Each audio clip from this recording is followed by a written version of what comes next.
ये जो क्वेश्चन बता रहे हैं ये बोर्ड एग्ज़ाम में 99 क्या 100% आएगा, इसमें से एक या दो क्वेश्चन।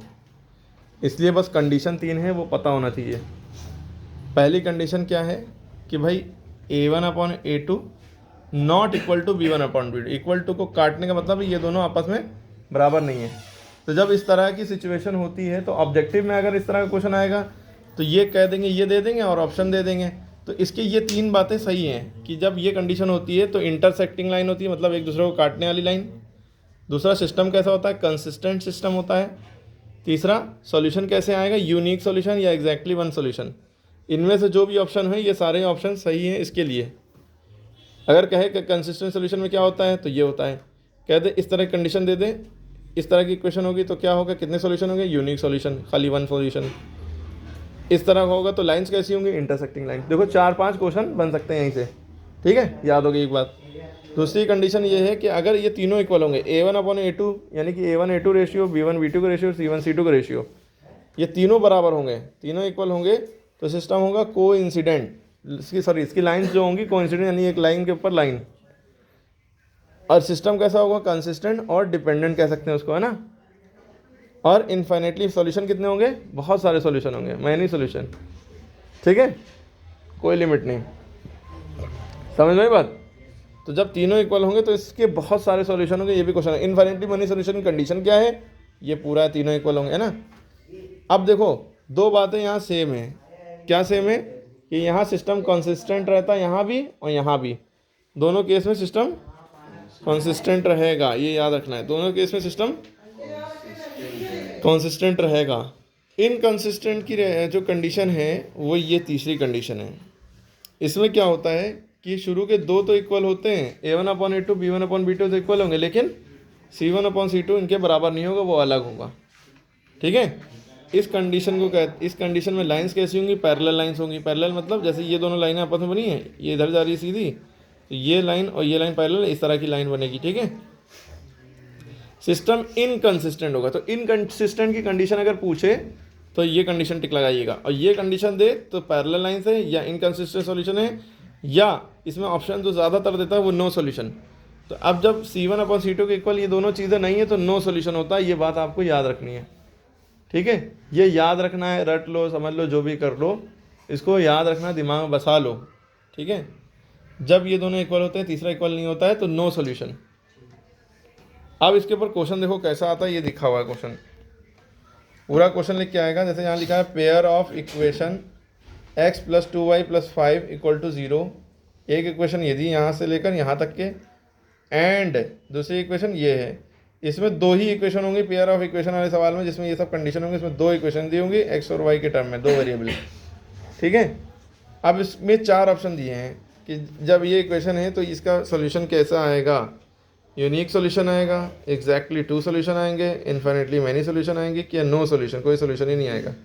तो हर एक सोल्यूशन के ऊपर हमने बताया है कि भाई ये देखो, अगर यूनिक सोल्यूशन आएगा तो क्या होना चाहिए, A1/A2 equal to B1 not equal to B1/B2, ये दोनों इक्वल नहीं आना चाहिए, है ना।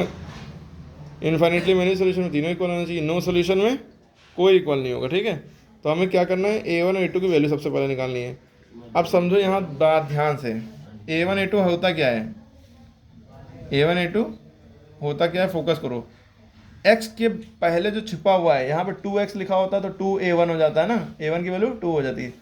x के पहले लिखा होता है 5x, a की वैल्यू क्या हो जाती, 5। तुम्हें याद रखना है A जो है वो x के साथ है, और b जो है वो y के साथ है। जैसे y के पहले क्या लिखा है 2, तो y की वैल्यू क्या होगी 2, और आगे जो अकेला लिखा होता है वो c होता है, अकेला जो लिखा होता है वो याद रहेगा।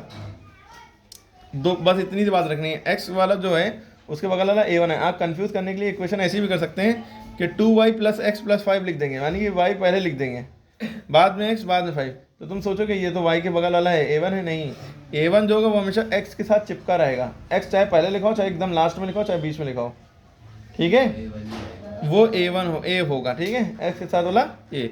अब हमने ये इक्वेशन देखी, इसमें a की वैल्यू क्या है बताइए पहले में, 1, क्योंकि x के बगल में कुछ नहीं है ना। a की वैल्यू, A1 की वैल्यू 1 हो गई। यहाँ y की वैल्यू 2 है, तो ये किसकी वैल्यू है, B1, और ये C1, तो हमने यहाँ पे देखिए इक्वेशन नोट करी, x के बगल में कुछ नहीं तो a1 बराबर 1, y के बगल में 2 है तो b1 बराबर 2, c1 बराबर 5। फिर इसकी दूसरी इक्वेशन हमने देखी, दूसरी इक्वेशन क्या है, इसमें माइनस लगाएं तो -3x - 6y + 1। अब ये a2 के लिए है। अब इसमें a2 क्या होगा, x के बगल में लगा है वो a2 है, a2 बराबर -3, y के बगल में जो लगा है वो b2 है, और जो अकेला बचा वो c2 है। ठीक, अब हमें करना क्या है, a1/a2 हमने लगाई वहाँ पे कंडीशन। क्या कंडीशन होती है भाई, a1/a2 = b1/b2। अब अभी हमने कंडीशन कुछ नहीं लगाई, बस हमने ये लिख दिया a1/a2। ये अभी ना लिखिए, ये जो साइन है ये अभी ना लगाइए, बस आप पहले कंडीशन देखिए। a1/a2 करिए, b1/b2 c1/c2। a1 की वैल्यू भाई क्या आई है 1, और a2 की वैल्यू क्या आई है -3, तो हमने लिखा 1/-3। b1 की वैल्यू क्या आई है 2, b2 की वैल्यू क्या आई है -6, तो हमने 2/-6 लिखा। c1 की वैल्यू क्या आई है 5, c2 की वैल्यू क्या आई है, c2 की वैल्यू क्या आई है भाई, ये 1 है, c2 की वैल्यू ये हो गई। ठीक है, ठीक है। तो अब हमने उधर c1/c2 की वैल्यू रखी। जब हमने रखा तो 2/6 ये बीच में आया, इसका तो 1/-3 है, इसका 2/6 है, ये दोनों कट रहे हैं। 2 1 2, 2 3 6, यहाँ पे भी 1/-3 आ गया। अच्छा, नीचे माइनस लिखाओ चाहे ऊपर लिखाओ, बीच में कर सकते हैं, -1/3 -1/3। ठीक है, चाहे ऊपर लिखो चाहे नीचे, बात एक ही है। अब आगे देखा हमने c1/c2 की वैल्यू जो 5/1 आई है, तो 5/1 ये दोनों तो इक्वल है शुरू वाले, और तीसरा इक्वल नहीं है। इसके अकॉर्डिंग हम यहाँ पे वो लगा देंगे कि भाई ये दोनों इक्वल थे, a1/a2 तो इक्वल है, लेकिन ये इक्वल नहीं है। तो ये देखिए ये दोनों इक्वल आ रहे हैं ना, ये दोनों इक्वल आ रहे हैं, तो यहाँ पे इक्वल लगा दिया। ठीक है, और ये दोनों b1/b2 c1/c2 ये जो है ये दोनों इक्वल नहीं आ रहे हैं, बराबर नहीं है। ये 1/3 ये 5/1 है, दोनों में फ़र्क है ना, सेम होते तो इक्वल मान लेते।